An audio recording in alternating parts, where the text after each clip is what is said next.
gotta check this. We're gonna start out in Florida. This is your welcome to Florida picture. I have for the last couple of years gone down to Florida in February, not for the extended amount of time I used to spend down there, but a short period of time anyway.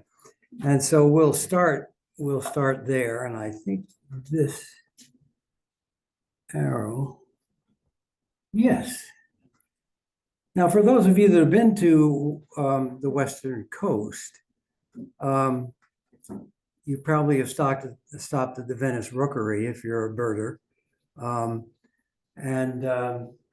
The rookery was damaged quite a bit from the hurricane last year. And it did not stop the great egrets, of course, as you can well imagine. They were doing just fine. But some of the other birds suffered a little bit from that. But one of the advantages of it was, for the first time since I have been going there, you could actually see what the black-crowned night herons were doing. I've never been able to see them building a nest there, but this year we could see it. This is a bird taken at a storm treatment center in the central part of the state. This is a Western kingbird, tropical kingbird, sorry. And we don't get a chance to see them very often. So a lot of the pictures in here will be things that you're used to seeing, but this is a little different. And I got to get my finger on the right arrow. I'm sorry, this is a little clumsy for me, but let me get where I'm supposed to be here. Nope, that's the wrong way. This is the right way. Okay. And scissor-tailed flycatcher also there. This is a male. A beautiful, absolutely beautiful bird, as well as being unique. On the way out of there, we stopped at a pond where we saw last year the purple gallinule, and this year had some even closer views of it. And these are the Florida colors right here, all contained in one bird. You know. Over in we get some typical Florida pictures when we go to places like 6 Mile Cypress. I'll say the names of these places in case you folks have been there. Like this particular picture of a little blue. And of course, this picture of a cottonmouth, a young one, as you can see, who looks amazingly like our northern water snake that we have in our area. Now, last year, you will remember that I had a nice, long, extended visit with a mother and her kids and lots of feeding. Well, this year we had another one, pretty similar. And the colts, as you can see, are a little bit bigger than the ones were last year. So we're, okay, now I got it. I'm very sorry about this. I'm just not used to these particular arrows. And I'm still not used to these particular arrows. Would it help if I came up and pushed the arrows while you talk? Yeah, except I can't figure out which one to push. Maybe you can do that, Charlie. Press escape. Escape? No, I don't want to do that. Okay, let's just figure out, Charlie, which one activates here. It's not that one. It's not that set. And it's not that set. So is it this guy? Okay. Move the mouse so that it comes off of the command screen there. Okay, right. So click off of that. But yeah, right. Now let's see if it works. There we go. There we go. Okay. Okay, So you So- just give me a note when you want me to switch. I'll nudge you. Yeah, good idea. Okay, we got a team. Okay. This is the mother bringing the colts into a feeding area. And as you can see, she is teaching them actually what to do. She tries to get them to watch how she collects things, but usually she just gives up and feeds it to them herself.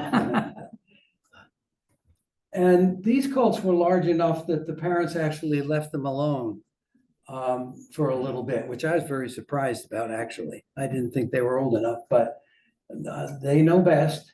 And the kids were fine. And then she came back and got them and moved them along. This is crazy that I'm nudging you every time. It's very romantic. I know this is a touching moment we have.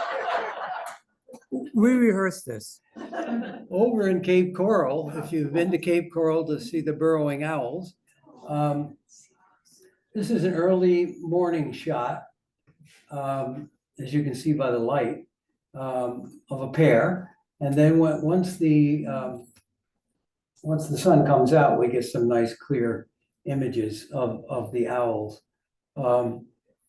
I spent probably a couple hundred pictures here, but we'll share just a couple. But I thought you might like to see the eye of the owl. This is him, and he was just lazily sort of looking at me, but not too concerned. The monk parakeets live in the same area where they are. A very interesting bird. I've seen them. I saw them 20 years ago there when they first came and built their nests in the light towers of the baseball field, and that didn't work out too well. So they took them down, and they had some trees where they were building them, but they finally gave up and let them build them up in the towers, and it's a happy time for all. Over on Sanibel, a very, very photogenic iguana who posed for me and continued to pose. And no matter where I went with the camera or what I did, he just sat there and said, "How's this look?" Trying both sides. And here's a little animal with this delightful little attachment that he has, his dewlap, which he uses to threaten predators and also to attract females. And it tucks, believe it or not, it tucks right in there, and he can flap that thing out, and it's pretty amazing little device he's got there.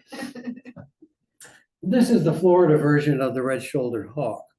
And I put this in just for those of you who are familiar with our version, which is a much darker colored plumage. This is what they look like in Florida. And of course, I'm not going to leave Florida without putting my favorite bird in a Florida scene. Plus the banyan trees. All the parks filled with the banyan trees. So we're leaving Florida now, but of course, this guy will be waiting for us when we return. So we'll go to early March now, and we're up at the swamp. And the beginning this year was March the 12th. And as a little introduction to climate change, 20 years ago when I started following the great blue herons at this swamp, they came in around April the 7th or 8th or 9th, and now they come in on March the 12th, and probably earlier, who knows, This is a pair rebuilding one of the existing nests. We had 8 nests altogether. 5 of those were existing nests that made it through the winter. And some of the older, more mature birds get there early and work on these nests. And of course, it isn't very long before it's time to get started on family life. This picture shows very clearly the male putting his foot on the back of the female. And this is a very standard gesture that they do. And they will wait to see if the female moves. If she moves, she's not ready. And if she doesn't, they're ready. And this is the mating process. It's a cloacal kiss, no penis involved. And it doesn't take very long before, actually, they may copulate multiple times.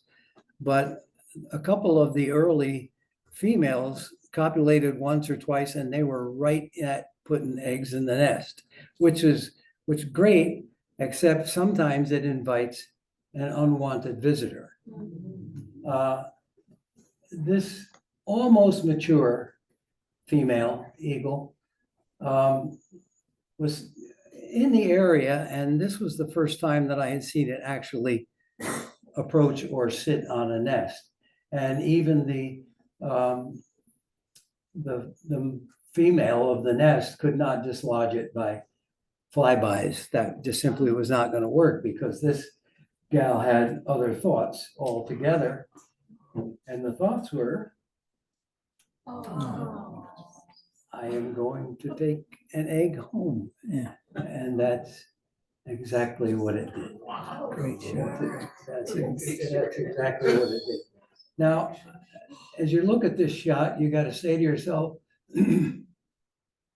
I don't think this eagle is the right age to be mating. Excuse me, might be, but you can see the unfinished tail, and there are little black markings around its face. So it's not quite there. But anyway, look at the delicacy that's required to carry this egg. But she carried it off, so to speak, you know. But that did not stop, of course, the flow of family life there. And eventually we begin to see, if you look just to the left of the bill, this was the first time I saw one last year. And here's a little bit better look at some heads on another nest. Little fuzzballs they are. And I include this picture because the one point I want to make about great blues, I'm not going to spend that much time with them because I've done that here before. But they are seasonally monogamous. But the way some of them treat each other, you would think they were mated for life. And this is a perfect example. He is behind, and he came to the nest. I don't know whether he was bringing her a stick or whether this was a transfer and he was going to take over for a while. But you notice the kids down in the bottom, they want food. Come on. Enough of this lovey-dovey stuff up there, you know. But I want to point out the lovey-dovey stuff because it's an amazing thing that the great blues continue so many of the courting gestures and the bonding gestures all the way through having kids. Now, when it gets to the point where they both have to get off the nest for food, then all bets are off. But the kids do grow. Thank you, Ben. The kids do grow, and as they grow, the scrums, I always refer to these when in my posts as scrums. The scrums for food are amazing. You can see the adult in the middle bringing up the food. Everything is regurgitated, and then it's a free-for-all, you know, as to who gets it. That results, of course, in some malnutrition with remember that this species lays its eggs sequentially over a period of time, about a week, which means that one may be born a week after another one on the nest. And at this stage in their life, that's huge. And so there are deaths by that. There are also several suicides this year, which is not a pleasant thing, and I don't need to show you pictures of that. They grow to be the same size as adults. And here you can see that they're they're making the life difficult for the adult trying to give the food. And here's the three that were actually on that nest. They had actually fledged, and they were coming back to the nest when one of the adults would come in with food. But there comes a time when the adults don't come anymore, and then they're on their own. And that's in a way a good thing, because sometimes I get to spend time with the adults. Now they're not so busy raising food for the kids, and they spend a little time for themselves. And this one was a companion for about, a period of a week and a half anyway. It would feed in the same spot, right in front of me. Had no fear whatsoever that I was there. And so he allowed me to get some lovely pictures of my favorite bird. Story number 2. This is, let me see, this is the male. So this is Oscar osprey, and this is Aura. She is, both of these have been nesting there for 3 years now. Their original nest was moved by the utility company, and very fortunately, they built them a platform to have the nest on, and they took right to it. And I'll have to give the utility company credit for that, because they took the debris from the old nest and piled it carefully on this nest, and it was immediate takeover, no problem at all. Here they are on the nest, and here they are starting the cycle of family life for the osprey. The problem with that particular nest is it's very difficult to see in it.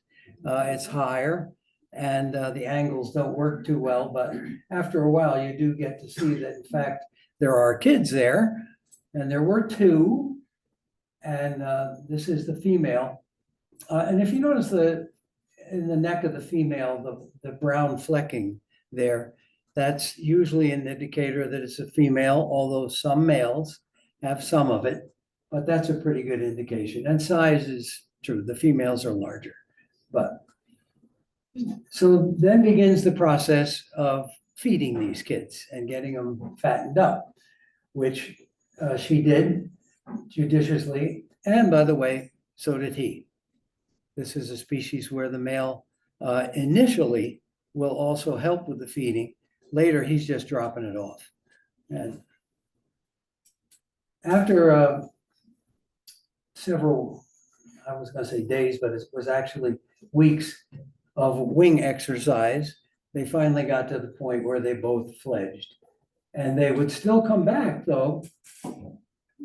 And here's a photo of them on the perch on their nest when they were coming back and waiting for food, And all we can hope is that they will also come back next year and find another nest somewhere. And as you know, you have lots of nice osprey nests around your area, but we're just getting into that down in our area. Story number 3 begins with this lady. We're going over to the Afton wetland now, and this is early. This is early in April, and I just sort of was taken with this gal. She would perch in the same area, same spot. This was in a very small area of cattails, which was nice because you could pinpoint what was actually going on. And she has a song of her own that she sings, and as you can see, some of the markings are similar to the male in terms of the epaulets. But I got to watch her, and this was the male that was the supervisor of that area. And I say supervisor because he's her mate, but he's also the mate to several others. This is pretty typical of red-winged blackbirds. And this male had 3 nests at least that I knew of. But I could follow this one in the front because I saw them copulating one day. And she got right to the task of building the nest. And the vegetation within that area of the wetland had not sufficiently grown so I could see what she was doing. First, this is her. She does it all in terms of gathering it and also making the nest. And here's the beginnings of it. And she would defend. Other females kind of buzzed by, and I don't know the behavioral patterns well enough to know whether, you know, she could get bumped off of there and it could be taken over by somebody else. But this female was not going to be bumped off, as you can see. She was. So she shapes the nest and eventually laid her eggs and started the process of incubation. And by now the vegetation is beginning to grow. And it was harder and harder to get any photographs of what was going on the nest. But right below where she was, one day, I saw this. And there was a Virginia rail. And I thought, well, isn't this cool? Yeah. And so several times I got to see it. And finally, I decided I would call it out. And when I did, it came to the edge. And I left it alone at that point. I said, well, I don't want to mess around too much because I could hear that there were 2. I could hear them talking to each other. So I didn't want to mess that up. But I decided one day to call him out again. And I did. And he came out up the road a little bit from the Prius blind. And, but he finally turned around and came by me. And I figured, okay, I gotta get out of here. I gotta leave him alone. And the one other time I called him out was one time when Tanner, my grandson, who some of you have met, was home. And I said, well, let's go. I gotta call it out for you. And we did. And this time it came out right in front of us, in front of the blind. And here it is, doing a little dance. Maybe this is the Virginia rail or something. But whatever he's doing, one absolutely gorgeous bird, you know, just a beautiful bird. So I'm not going to leave this wetland, however, without thanking the solitary sandpipers who kept me company for at least 2 weeks. And no snipe this year in this particular place, who knows why, but lots of solitary sandpipers. So now we're going to go to another story, and this is up at the swamp. This is Kara kingbird, and this is her mate, Kevin, in his stretched out skinny version, you know. And this is Kara beginning the process of gathering. And again, she is the one that does it all. She gathers all the materials and she makes the nest. He is a little more dutiful than the male redwing is. The redwing males are protecting against other redwings. But he protects against anything, as you will see. It's a pretty sloppy deal at the beginning, to be perfectly honest with you. She's just gathering stuff and sticking it in there. But you know, she gets into the nest, it's a la hummingbird style, you know, and grabs the stuff from the outside and tucks it underneath her. And she did a pretty good job until one day came an interloper. And I thought, oh dear, oh my goodness. This guy's going to come in, he's going to take over that nest, and that's the end of that. Well, I forgot that the scientific name for kingbirds is Tyrannus tyrannus. And this female would have none of that whatsoever, and absolutely took care of that grackle with no problem. Got it out of there, And then came, yeah, where were you when we needed you, Kevin? But I do want to show that he really was very dutiful, particularly after that incident, in watching. And he has to watch because all through the whole process of her raising the young, he does not feed her. She has to get off the nest and get her own food and get back on the nest. But he's always guarding the nest when she does that. And you can even hear her call him sometimes. And he comes from someplace else in the swamp and takes over the job. This is a time when there was a blue jay that decided to come a little bit too close to the nest. And this is the warning sign from the male, from Kevin. And he proceeded to take off and chase that blue jay out of the sight. And size does not matter to this bird. When the great blue heron got a little bit too close to the nest, this was my friend who was spending time, sort of in front of me. Well, Kevin took care of that situation for a while. Sometimes he would guard the nest by sitting on the nest, not too often, sometimes above it, alongside of it. But when she came in, it was get out of there because she is all business, And I really love this picture because this was just before she began laying eggs. And it almost looks like she is and she stood there for quite a while on the edge of the nest. And it's almost like she was thinking about what's ahead. I'm anthropomorphizing, there's no question about that, but I like to do that, sorry. And anyway, she did lay eggs and she did incubate about 18 days, I think it was, before I could see this. And then that, and that, and that, and that is the last shot I took of these young. Because the next day when I went up there, oh dear, this is what I found. I have no idea whether it was that grackle seeking revenge or what, but something raided the nest and it was over. But let's look at a couple that had a happier ending. This is Maud and Harold, for those of you who get the posts. That's Maud calling him in. Let's get started with this, Harold. Okay, he says we're going to get started.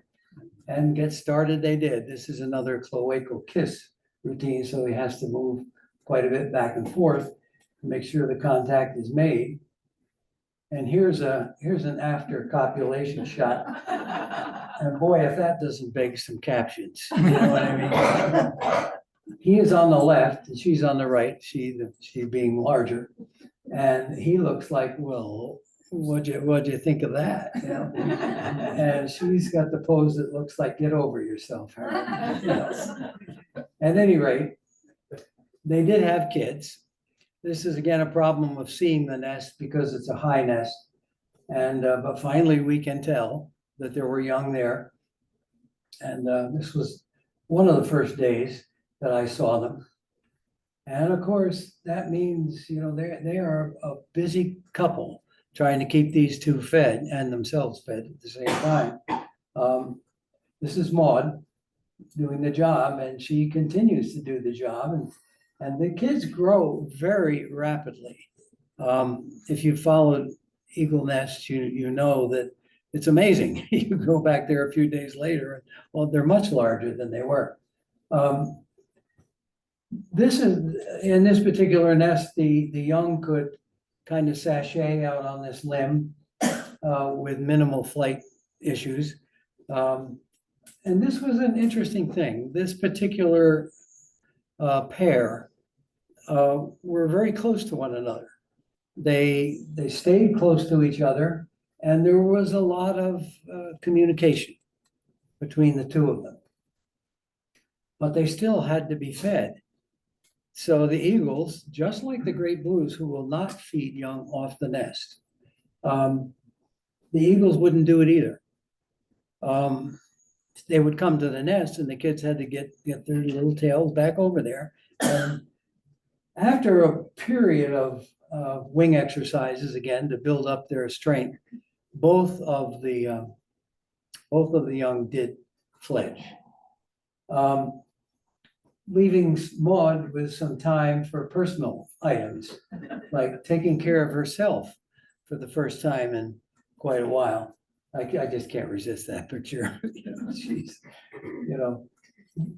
Maud is 25 years old. We know that because she's banded and she's still going strong. She's on at least her second Harold. The first Harold was banded, but that doesn't stop her. She's indomitable. She was fledged off a nest down in Hancock, New York.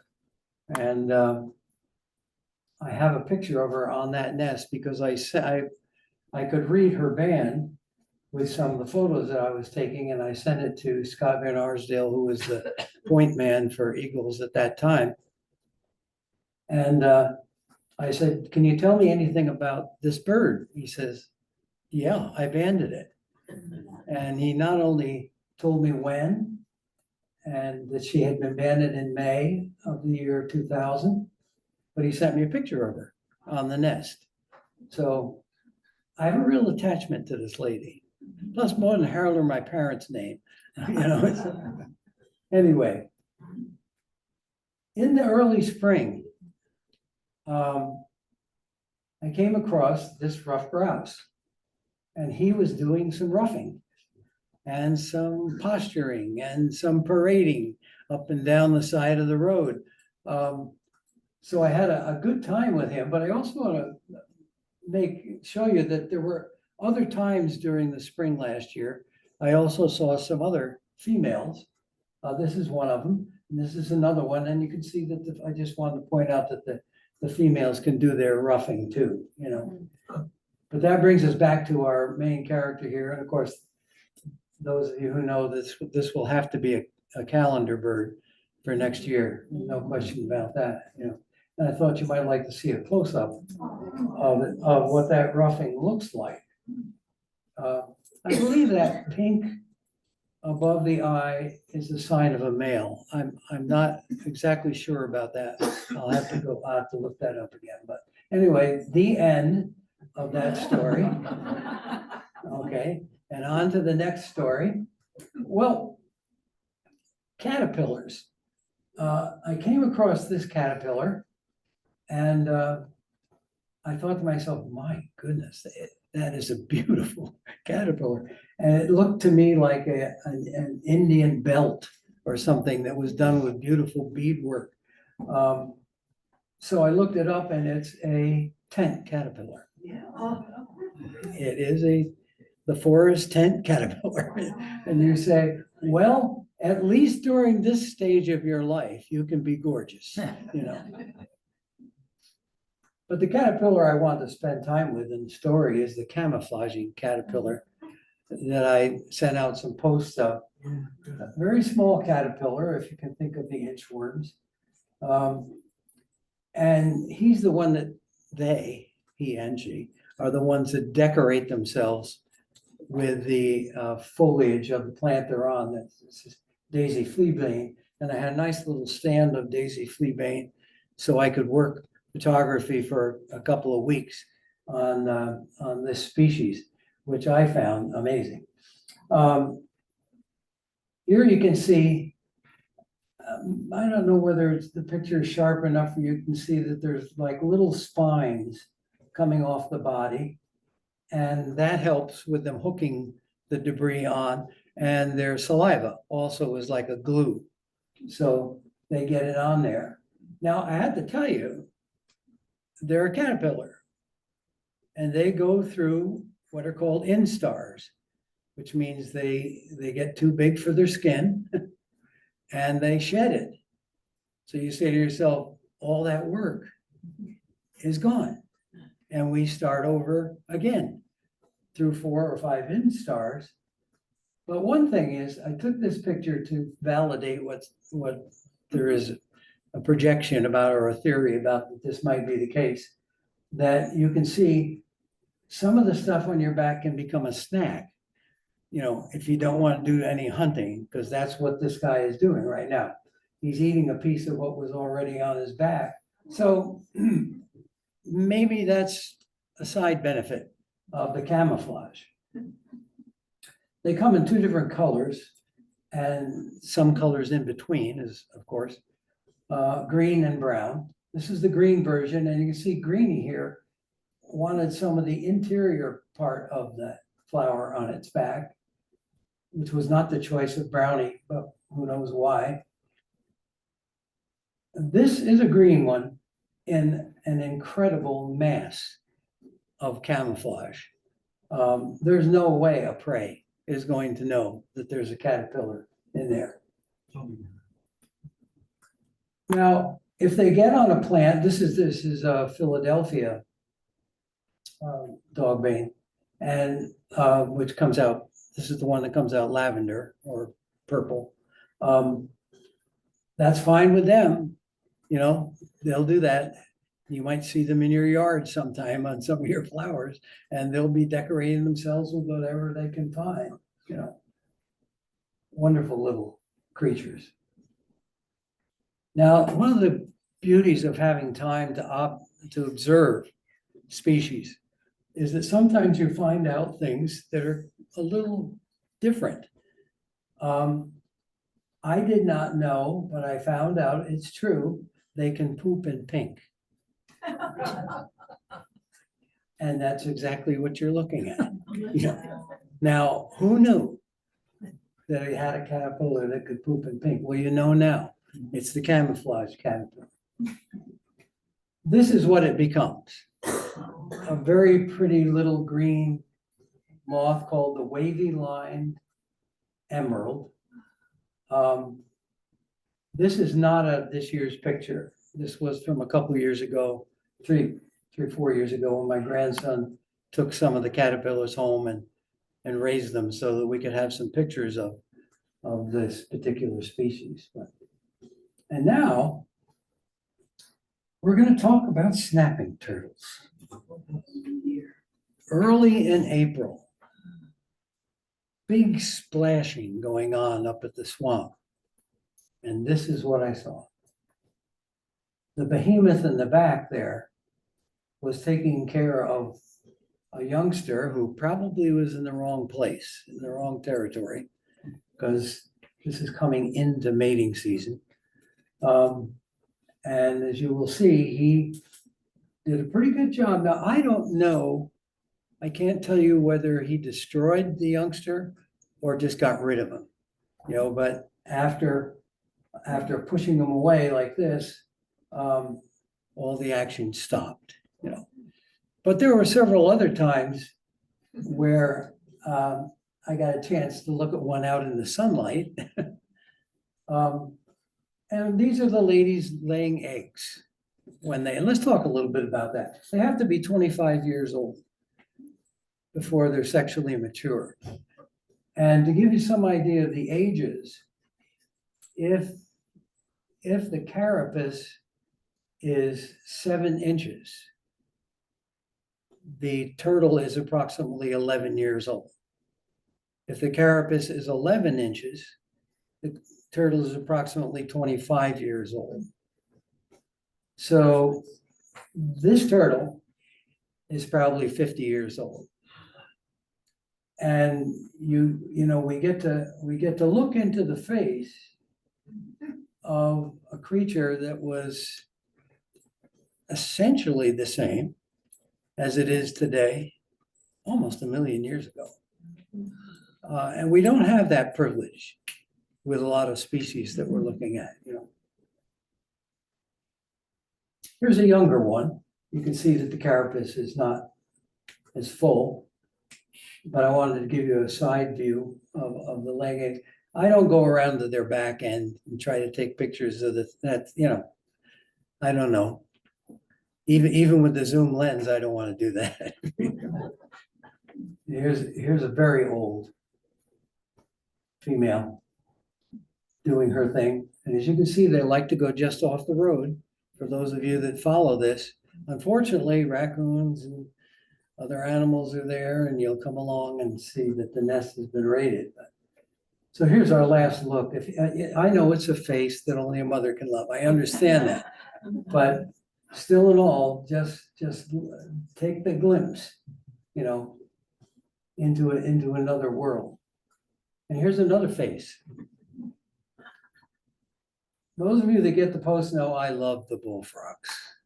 I love following them, and here is, I think, the champion tale of this year of the tadpole tail. Just beginning the transformation, you can see the hind legs are there. Front legs are not there yet. That tail contains all kinds of nutrients, and it is absorbed in the process of the change from tadpole to adult. That process with bullfrogs takes 2 years or more. And here are some littler ones that are not so little, actually. But you can see there's been no growth of the appendages yet. One thing they do is they do this swirling thing, and I have no idea what it's all about, but the tadpoles will just swirl in an area together. I don't know whether that's a protective thing, you know, in terms of predators or what, but it makes for a nice picture. Here's one with the front legs now, and the next thing that follows in succession is the development of the lungs. And so he has enough lung development that he can get his head out of the water, at least. And here's one that gets out, and you see the tail is much shorter and been not all absorbed, but pretty much. Well, they can become a big frog. And this is a mamu. This is Mr. Bullfrog. We call him sitting. He was the biggest one at the swamp this year. And when you get to be this size, you get to do the mating calls. This guy started out at the back end of that log and worked his way up toward this female, singing all the way. And as you can see, she has the look on her face is, I'm not terribly impressed with all this. And I can prove that she wasn't terribly impressed with all this. Because there he is, still singing away, and she's, no, I'll have none of this, you know. And we'll close out the frogs with, this is Smiley. He liked that particular log. And if you remember him in the post, I said, oh, I saw Smiley again this morning. He would greet me in the morning. Wonderful. We'll go another little trip into the insect world here. This is a damselfly, one of the large damselflies, an ebony jewel wing. And you can see how the jewel wing came to be. This is the male, and it is a gorgeous blue-green picture. You know, absolutely gorgeous. And this is the female, and she has the little stigma-type white blotches on her wings. And if she comes into his area and rests, he has a unique way of starting the mating process. He comes in, and if you look at the front legs, he's holding her wings together so she can't fly. And he has to hold her still while he curls his abdomen so he can hook up to the top of her and take her to a place where they can do the mating wheel. This can take a lot of time, the mating. This particular one didn't take that long. I think they were only together for like 30 minutes or so. And she immediately went and started laying eggs. And this is an interesting thing with dragonflies and damselflies. Different species behave very differently in terms of the egg laying. Sometimes it's immediate. Sometimes it's done with the male attached, taking the female to the spot. Sometimes the female goes by herself. Sometimes the male finds a spot, hovers over it. So there's all these various interesting things to observe with damselflies and dragonflies. And we're gonna leave this gorgeous creature on a leaf. I always think that of bone set as being quilted leaves. And we're gonna turn now to our adoration of a plant. This is Joe Pye's weed.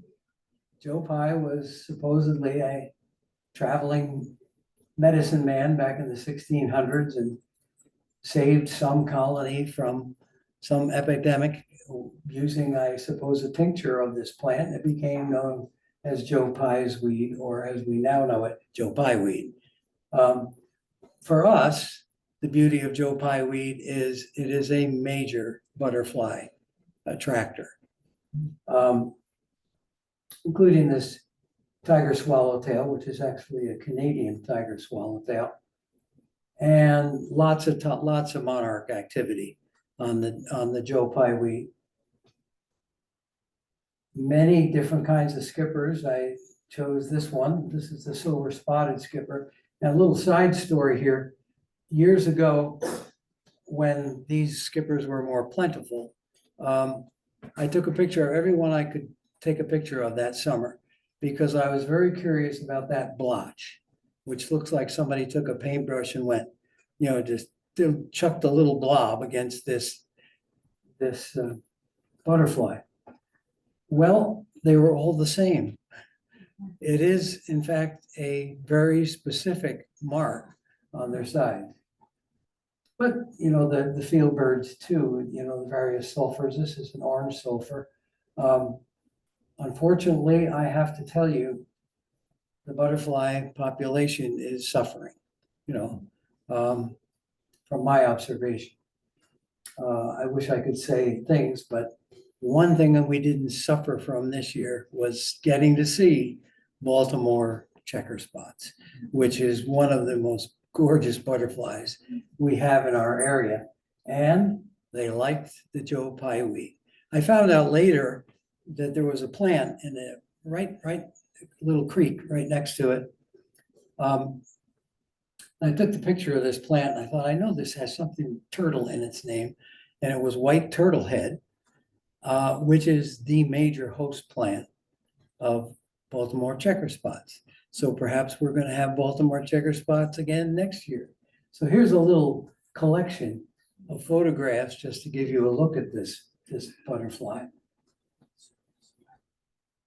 Just spectacular colors. Named for Lord Baltimore, whose crest, of course, was the brown and yellow of the Baltimore Orioles. And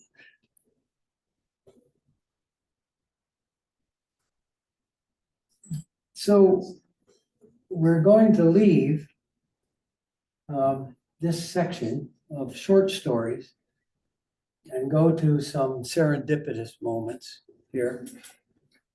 Those of you who have been looking at the heavens for broadwing hawks, I thought you might like to see a picture of a broadwing hawk looking at you.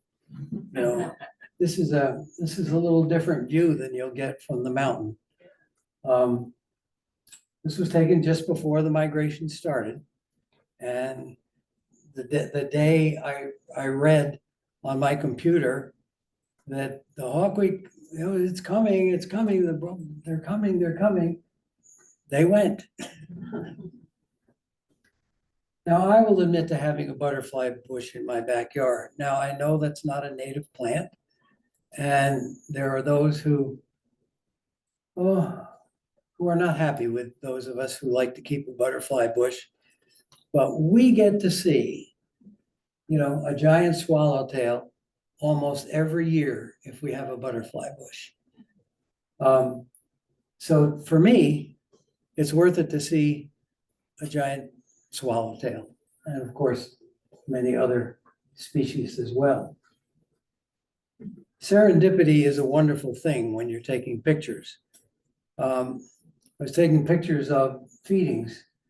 This is a phoebe feeding. And sometimes you just get it, Or when the dragonfly competition is happening at the swamp, this is a very common occurrence, that one will be holding on and the others will, another will come by, try to dislodge it, try to get it out of that territory. But I was lucky this year to get a picture. This is a blue dasher dragonfly. These are blue dasher dragonflies. Those of you that get my post know that I like pinkies. When the Queen Anne's lace comes, I'm always looking for little pinkies along the side of the road, because every once in a while, that's the way this plant comes out. It's just gorgeous. It's just a beautiful plant when it does that. Speaking of plants, I was taking a picture. Sorry about that. Oh, well, it's okay. Hmm.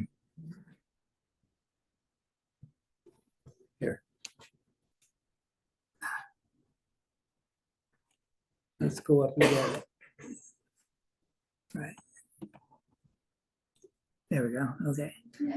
I was taking a picture of this black-eyed Susan because it was on a bank behind a ditch, so I could get a picture of the underneath of the plant. And I thought that was really neat to see the flower that way. And in came a little crescent butterfly that decided to sit there. And this is one of those serendipitous moments. Here's another one. This kingfisher, it was a cloudy day, as you can see. And he came in and landed very close to where I was. Didn't give me much time, of course. Once it got a good look at me, it was gone. But just enough to get this, what it looks like it was taken in a studio somewhere, this is a taxidermy bird or something, but it's not. And every once in a while, every little once in a while, the otters would come up into the Afton wetland area. One morning I was there, and the family was there, but they were doing a lot of diving and they were quite a ways away. And all of a sudden, right in front of me comes this one, because as you know, they are curious animals. So this is curious otter, Now I had to dig down and go get some fall pictures from last year to make our transition out of this program and into what's coming. But this is my favorite milkweed shot from last year when they do their podcasts. And this was from this spring. We are in the valley in Bainbridge, and so we're having dew almost every morning, which is wonderful. A friend of mine sent me a response to this picture when I posted it. And they said, "Oh, Rick, you have found the lacrosse basket spider. No one has ever seen this web." Obviously, he was putting me on, but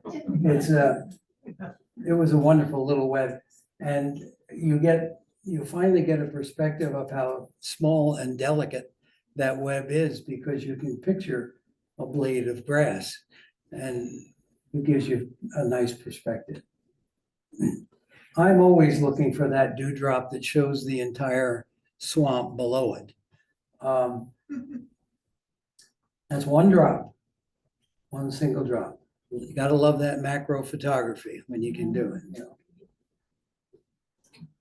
Sometimes the surface tension on the water allows raindrops to bounce.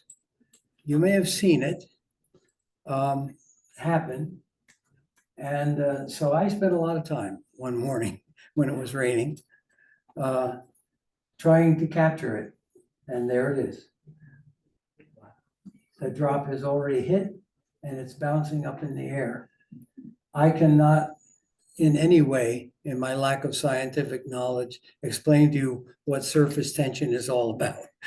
But let's put it this way, that the molecules get disturbed enough so that the water becomes reflective, Now, I will soon, those of you who get my posts, know that I will soon be looking in my little Guthrie Brook for leaves that fall in, and the flowing water creates some of these wonderful abstracts that we can find in nature. And it won't be too long either before the ice begins to form on the rock formations on Mount Pleasant Drive, where all of these magnificent abstracts occur all winter long. It's an exciting time for me. A lot of people are not interested in abstracts, but I find them hauntingly beautiful. I really do. Pretty soon we'll be looking for winter birds on the feeders, right? Where are those siskins? Where are the little buggers? Is this the year for the redpoll? We never know. We keep thinking, maybe, possibly. Or if not, maybe we can find my relatives out on the side of the road. Good for the snow buntings and good for the snow. And there it is.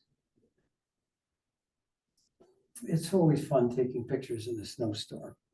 It's always great. But we will start looking. We will start looking. This was not the first robin I saw. It was in the first flock that I saw. But he turned out to come closer. So he gets the Robin of the Year photo, you know. So the robins, we're looking for the robins and the killdeers are looking for us, you know. And then out in the yard, opens the crocus and says, "This is my heart to all the insects.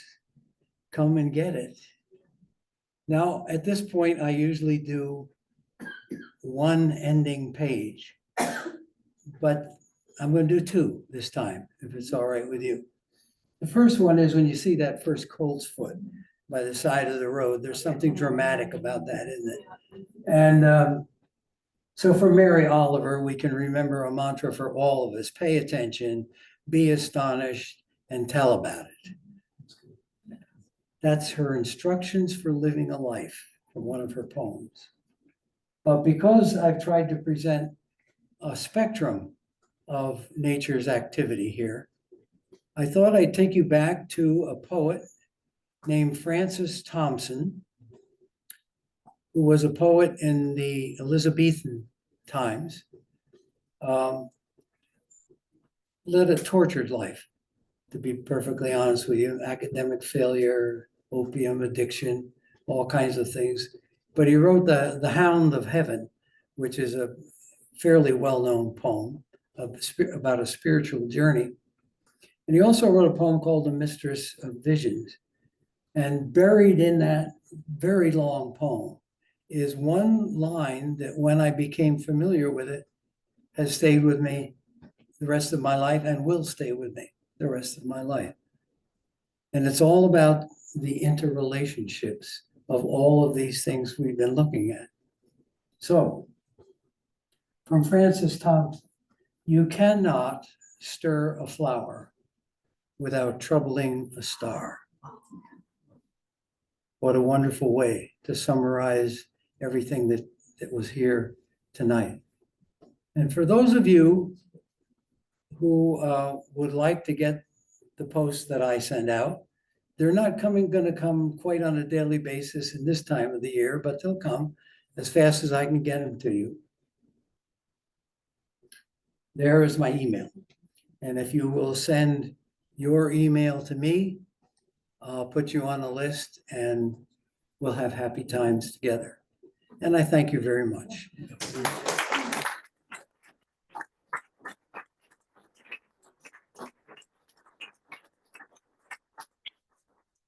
So we're going to talk about questions from the audience and from anyone online. What questions do you have for me? Anybody? That's usually the first question, isn't it? Actually, would you repeat that for the online? Yeah, people? for the online people, the question was, what camera do I use? I use a camera called the SX70 of Canon. It is what's called a bridge camera. Every maker makes one. Every major maker makes a bridge camera. Nikon, Panasonic, they all make one. And the purpose of a bridge camera is to give you a fixed lens, which will give you both zoom, and it's a significant zoom. It's a 65x zoom, which is like equivalent to 1200 on a single lens reflex camera. But also with very little, everything is very, what shall we say, user-friendly on this camera. And all within your fingers are going directly to the micro lens. So for what I do, it's the perfect camera. There is no lens changing, now, some single lens reflexes can do a little more than that camera can do sometimes. If it's decent light, we can go pretty quid pro quo under certain circumstances. But I highly recommend that kind of a camera if you're a person who just likes to get out and take pictures of anything that you see. And heavens knows we need to do that. We can't have the myopic view that birds are the end of the world. They're wonderful. They're wonderful creatures. I was just saying to somebody tonight that it might be possible that someday the dung beetle will become more important than the eagle. Because what's going on in the insect world is pretty scary right now. And so we need to be people with more than a myopic vision of what's out there in nature. And that kind of a camera allows you to do it. You have lots of zoom lensing things you can do and quickly get on something that's right here that you want a close picture of. So Canon SX70 from the line. 2 questions from Tim. 1, how did you get the photo of the alligator with its mouth open? Should you repeat that? How did I get the picture of the alligator with its mouth open? I took my shirt off. No, I told you I have a zoom lens. Now, I don't know whether you can imagine how powerful that lens is, but 65x is 65 more times than your vision of looking at it.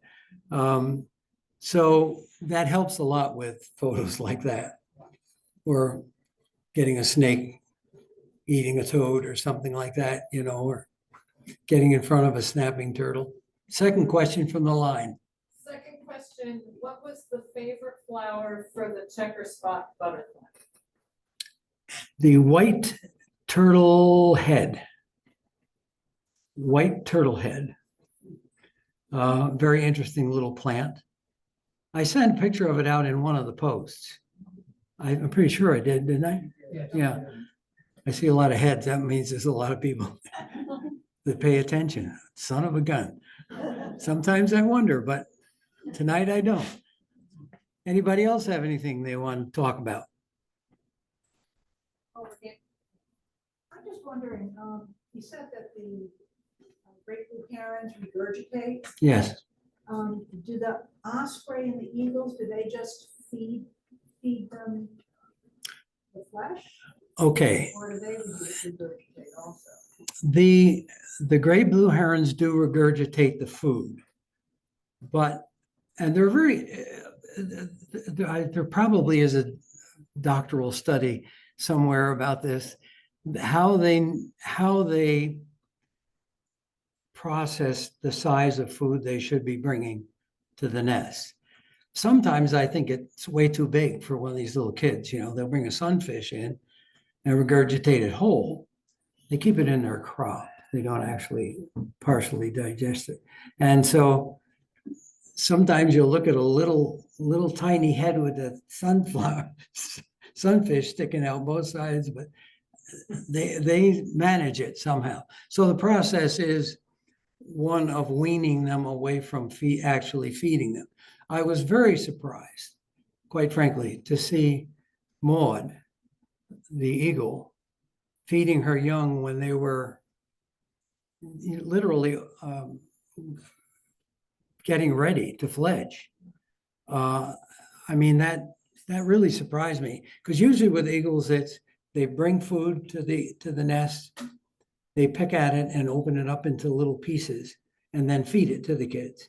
And then they bring it to the nest and open it up and the kids feed themselves. And then they bring it to the nest and the kids got to do the whole process. So it's a weaning into the actual feeding. So I don't know whether that answers the question or not. Anybody got anything else? Yeah. Those osprey boxes that you watched, are they down in your area in Bainbridge? Yes.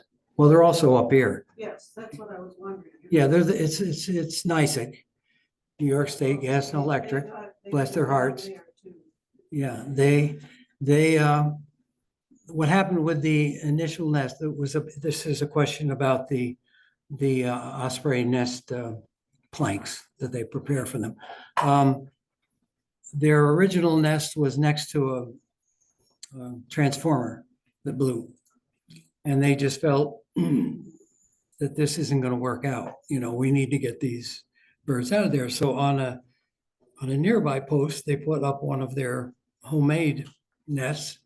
But like I said, they were very careful. They took a lot of the old nesting material and put it there and kind of compacted it a little bit. And when the osprey came back, no problem. You want us over here?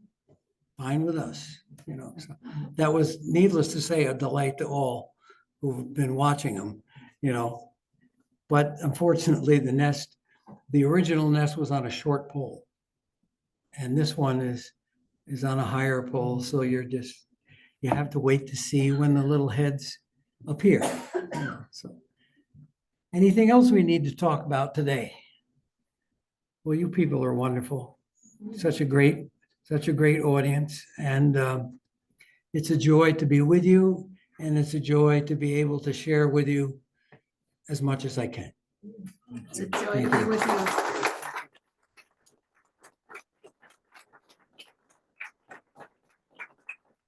Please help yourself to goodies. There are plenty of goodies back there.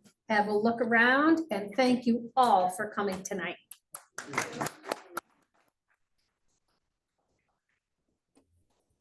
Thank you, Rick. My pleasure. Darn you.